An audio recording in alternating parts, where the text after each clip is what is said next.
boxe elle-même. Donc, Imad n'a pas compris cela. Il a utilisé la violence. Je pense que cela a pesé très négativement. Zambie-Kenya, ça commence tout de suite. Et ça a même commencé.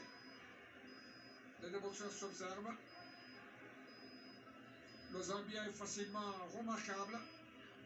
Non seulement il est en rouge, mais aussi il a une chevelure qui ne correspond pas à son âge. Il adore les cheveux blancs. Et voilà, c'est quelqu'un qui a une belle taille et qui commence avec un petit bénéfice de remarques adressées à son adversaire. Est-ce que ça va commencer, que ça va continuer comme ça? On ne sait pas encore, mais il faut dire que la Zambie n'est pas tellement visible depuis que ce championnat d'Afrique des nations de boxe amateur ont commencé ici à Kinshasa, la belle. Mieux vaut tard que jamais. Peut-être que la Zambie commence bien, mais apparemment son boxeur se défend très bien. Hein? Il se déplace convenablement bien, il a un bon mouvement, il sait attaquer, il sait se défendre, mais aussi il sait obtenir quand même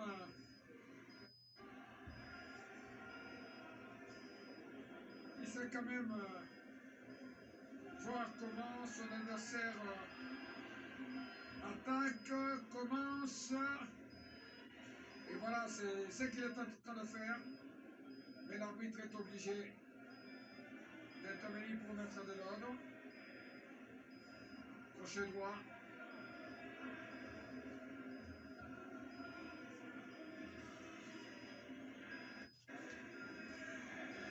Wale Mwenge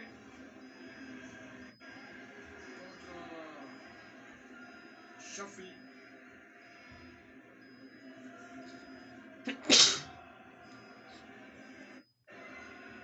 Le mouvement est bon. L'accélération également est bonne. Mais il faut toucher l'adversaire pour marquer des points. Un peu de spectacle, un peu de théâtre aussi. Ça fait partie de la boxe. Pour aimer l'ambiance et donner satisfaction au public. Le Kenya attaque et réussit avec son direct de poids. La République de Zambie n'a pas tardé. Lui qui doit profiter de sa taille pour mettre à distance son adversaire kenyan ne le fait pas.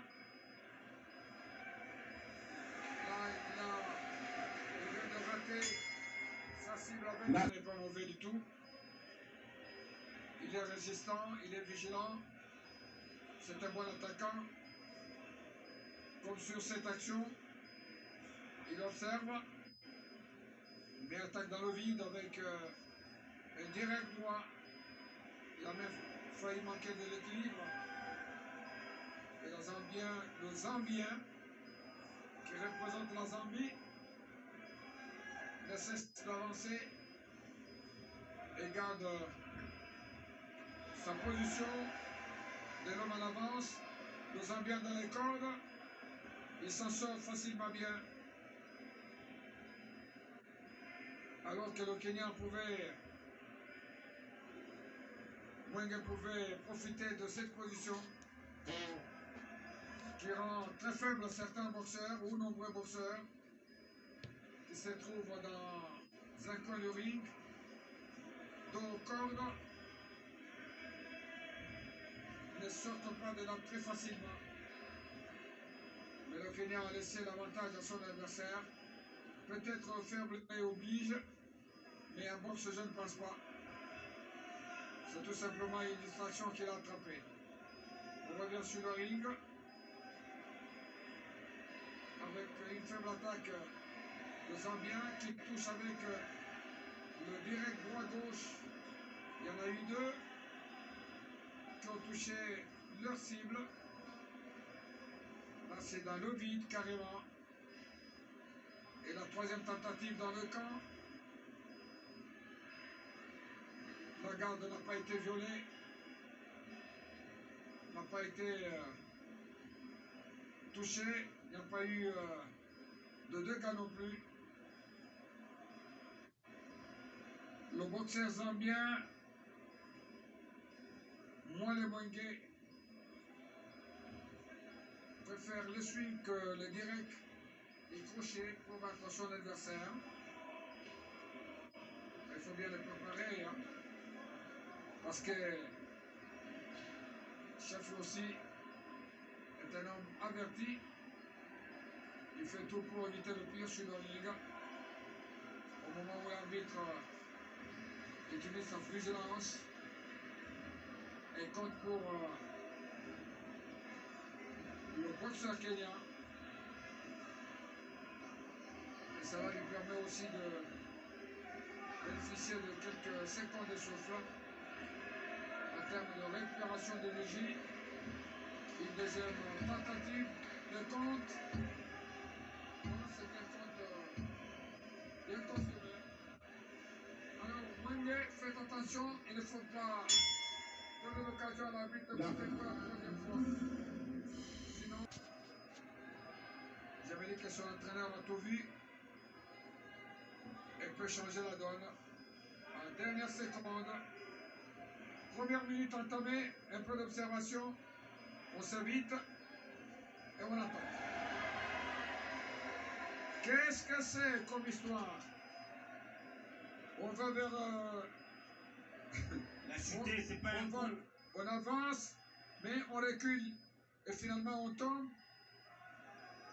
Une forte marche arrière fabriquée faite par le boxeur kenyan. Il y a eu une glissade, c'est vrai, mais bon. Cela n'a pas eu des conséquences négatives sur le combat. Et les deux boxeurs doivent se débrouiller pour arriver à la victoire finale, comme le fait le Zambien, en faisant le mouvement de jambes. Il fait semblant d'avancer, il s'arrête et met dans une confusion physique son adversaire qui perd un peu d'équilibre et qui est coincé dans ce coin de ring et s'en sort parfaitement bien tout en gardant la même position. Le Zambien attaque, mais il n'arrive pas à toucher la cible. Sa taille peut lui permettre de toucher son adversaire à n'importe quelle distance, mais il n'en profite pas, malheureusement. Il se déplace bien, il fait des tentatives de bonne attaque, mais il attaque, mais pas tellement pour arriver à toucher la cible.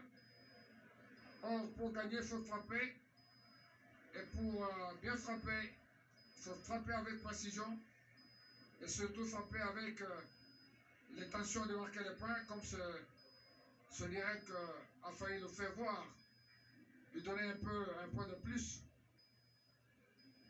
Mais là, ce sont des attaques multipliées pour rien. On ne se touche même pas, on fait semblant de taper, mais on ne tape pas.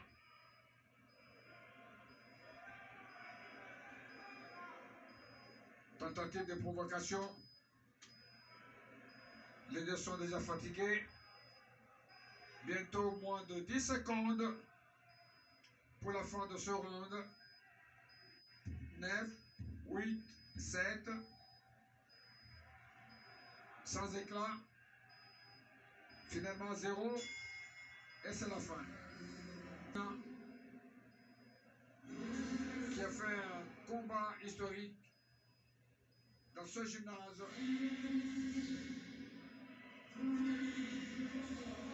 Et pour l'instant, c'est le verdict qu'on attend qui tombe avec raison.